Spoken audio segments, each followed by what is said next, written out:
Hey guys, how are you doing? Today is September 22, Friday. Today I just take Netflix as an example. I'm not going to in detail analyze Netflix because the performance is 2 months before. That's an old performance already. But I will take Netflix as an example because it's no point for you to buy or trade stock every day, every week is no point. Actually, the best strategy should be you hold some of the stock. That is every year, then it will give you reasonable return, like Coca-Cola, right? Like some blue chip stock, right? For you to add maybe 7 or 8% per year, and then this may not be enough, right? So I will buy in 1 or 2 stock, maybe per 1 year. Then they are suddenly underestimated, like the Meta, like the Netflix, or before like the Alphabet, right? Suddenly, I don't know what happened. The market is very sad, and their stock price tumble down. Then you buy it. But I want to take Netflix as a good example that it will not be easy for you to get in the reasonable point because the Netflix been rebound, but not rebound to the highest point, just half. So in order for you to do it wisely, then you still have to follow that kind of stock, the performance closely. So you will have a concept. It's no way that you can be very precise. No way. Cannot. But cannot be too rough. This is a very difficult point for us to catch, right? So I'll try my best to elaborate to you, right? Okay, then our Fed fund portfolio been down to 68% because the interest rate, right, for the treasury bond is very high. This few days been high for 4.5. Right, this is very high, 4.5. So I'll show you in a minute, right? So for any of you that want me to analyze the stock, then you can leave your message under the YouTube, or you can directly email to me by usstockmarketweekly@gmail.com. So this is our cover. I'm not going to analyze Netflix in this program this time, but I'll just use Netflix as an example to show you. To catch once or twice of the underestimated stock, it has difficulty, not very easy. So I'll show you in a minute. And then you can see it, right? The US 10-year Treasury bond yield been up to 4.5%. So this is very high, right? So fewer and fewer people will buy the stock, and they will dump out the stock, right? No matter what it is, including Apple, and then they will buy the US 10-year, or a lot of them, right? 2 years, 1 years, 10 years, 6 years, or 20 years, or 30 years, right? Because you can see that you do not need to do anything. Then you can have 4.5% per year, right? Of course, then this will also have a little bit weaks, because if the another 10-year Treasury bond been out, and then it's 4.6%, then this Treasury bonds par value will be lower, right? Will be lower. So there is also a weeks. But if you hold this 10-year Treasury bond to the maturity, then it's safe for you, right? So a lot of people will buy maybe 1 year, right? So it's more safe, but the fluctuation will be a little bit high. So for 20 years or for 30 years, the fluctuation will be less because the year is very long. Okay, then we can see that the Dow Jones been down for 600 points already for this week, right? and yesterday down for 370 points. Even worse is for Nasdaq, down more than 500 points for this week. And this is our Falcon 350,000 portfolio. Then we can see that the Nasdaq performance down to 71%, and the portfolio performance is down to 68%. So we go through some breaking news first, right? Bank of Japan will leave the interest rate unchanged, right? It's still a little bit negative, minus 0.1%, and then the 10-year Japanese government bond yield is 0, right? So why a lot of countries still buy the Japanese government bond? Because they need to do the business with Japan, right? So they buy the money and then use that for a short term. So if you hold the money for a long term, then you will get a negative interest rate, right? They will just hold it for 1 week or 2 weeks and then dump it out and then buy it once again, right? And then the Dow tumbles more than 300 points. Why? Because fears of higher interest rate. And then they are afraid of the government shutdown. Honestly, I told you that this has been for a long time, more than 20 years, right? Okay, the government will shut down, and then the Democratic and then the Republican, they have to sit together and then raise the ceiling. So I heard of them for so many times already, right? So every time, I don't think that they will shoot on their knee. I don't think so, right? Just an excuse, right? Okay, then we talk about Netflix. So if you take at this stock graph for Netflix, you will know what I mean. All right, Netflix been down in last year so seriously. You can see that it down from more than 700 something to 200.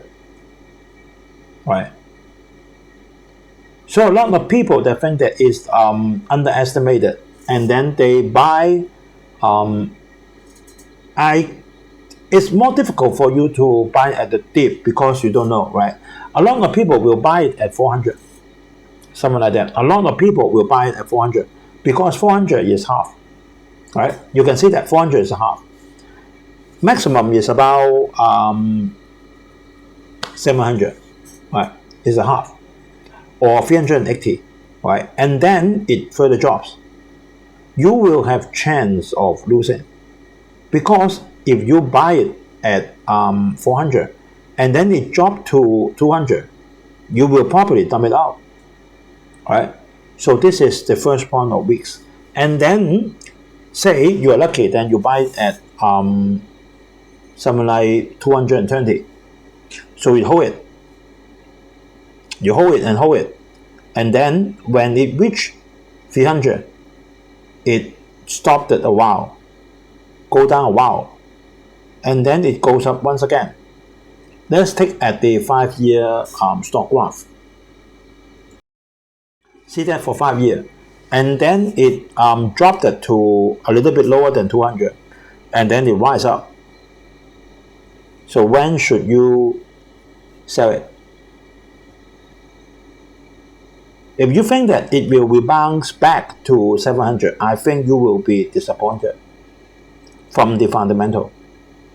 You can see that it rebound, but it rebound just to less than 400, and then it stopped it and drop again. So how to manage this kind of thing, right? It's not like Meta just rise back to the original, or it does not like Alphabet. So for this kind of underestimated stock, you have to be very careful. Because if you buy it, you see that there is a stop, something like a stop, very close to 400. If you buy at 400, probably you will get a loss, because it start to go down again, right? It go down and go down. Probably you will dump it out at 300 and you lost. All right. Oh, okay. It down to 200. Then you sell it out. Oh, sorry about that. Something like 190, and then it reached the dip and then goes up. This is difficult. And then when should I sell it out? Also very difficult. You will think that, oh, it will rise back to 600 something. Sorry about that. It just rise back to 380 and then it stopped it and start to go down, have to change, right? So this is, you still have to familiar with this stock, and also you still have to go back to the fundamental. Let's take a look. See that for the past 5 years, by region, that means by country, no problem. The revenue goes up. No matter is Canada, Europe, Latin America, Asia, you look at the lines, goes up. At least Canada and Latin America and Europe goes up, right? Revenue by region. Okay. Subscriber by region also goes up. At least not bad. So this is second quarter of this year, right? And then the third quarter of this year may announce it in October 18, more or less, something like that, right? If we take a look on the revenue, you can see that this year, second quarter, is nearly the same as 1 year before, no increment on the revenue. But lucky there's no drop. Only 2.7% increment.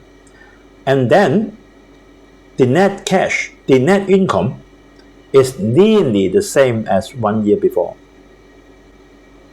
So you have to be very careful. The stock level can only go back to 1 year before. Right? This is the hint. Makes sense, right? And the net cash provided by the operating activity, 1.4 billion US dollar. This is in million. It's much, much less than 1 year before. So you still have to be very careful because the revenue is nearly the same. Why the net cash provided by the operating activity less so much? Because it has to pay back the debt.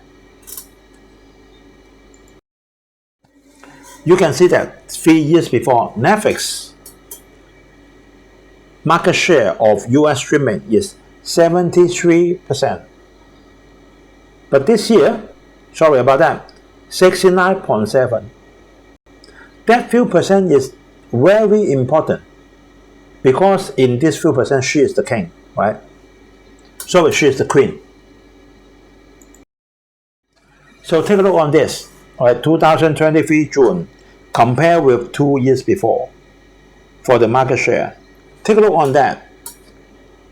2 or 3 years before, not a lot of competitors. There are, but not a lot. Netflix, YouTube, Hulu, Prime, that means Amazon and Disney. Look at today, right hand side, right? YouTube, Netflix, Hulu, Amazon, Disney, Max, Tubi, Peacock, Woke, Pluto, since it's this month, something like that, right? So you can see that a lot of competitor rise in between because it's not difficult. You just need to rent the server, it's okay. Of course, you need to raise some money, right? So a lot of competitor come up. In order for you to maintain the market share, you need to put up the price, right? But it may not be enough to offset the expenditure, especially for the labor cost, right? So you can see Netflix percentage still market share 8.2%, compared with 2 years before 6%, but the net income dropping. So this is very obvious then you look at this table from left hand side to right hand side, right? Of course, now it's just 3/4. You can see that the revenue quite clear that it will not be achieved as 2022. Quite clear because now it's 3/4 already, right? And then operating margin, right? The operating margin is just 2 years before, no progress.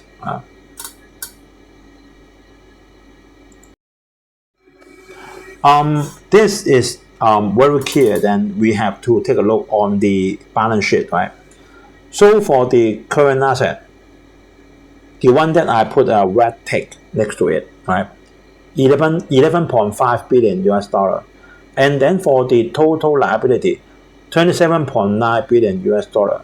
The balance debt is 14 billion US dollar. And then I calculated as annual interest rate about 3.5%. The annual payback, including interest but capital, is 18.9 billion US dollar.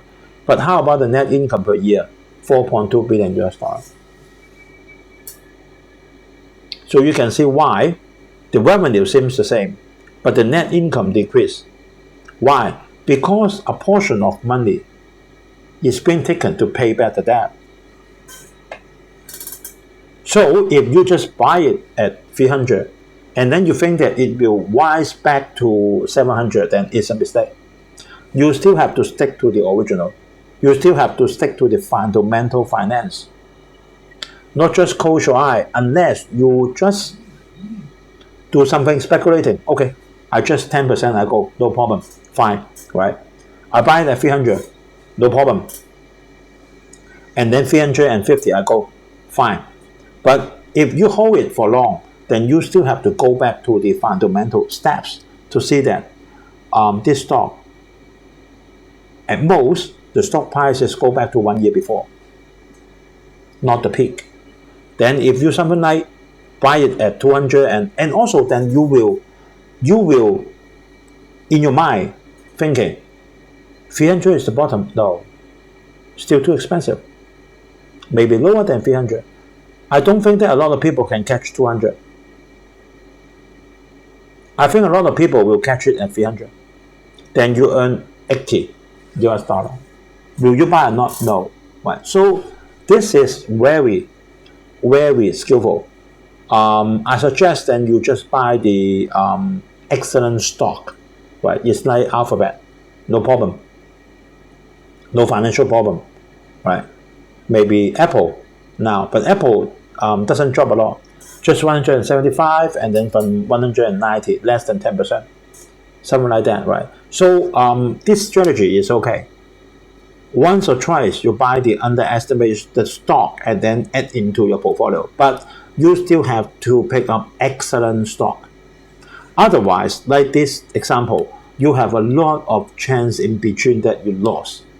Like you buy the dip at 300, sorry about that, it go down to 200. Most probably you will dump it out and then you lost, right? And then when it rise up, sorry, it just rise up to $80. So you can just wait in your mind. Is this what is the probability of winning and losing, right? Okay, then just my idea, and thanks for watching. And then any comment and share to your friends are welcome. So please help to push the subscribe button and press the bell icon next to it. So whenever YouTube there is new video uploaded, then YouTube will inform you. Thank you for guys, and then I hope everyone have a very peaceful weekend. See you next Friday. Bye bye.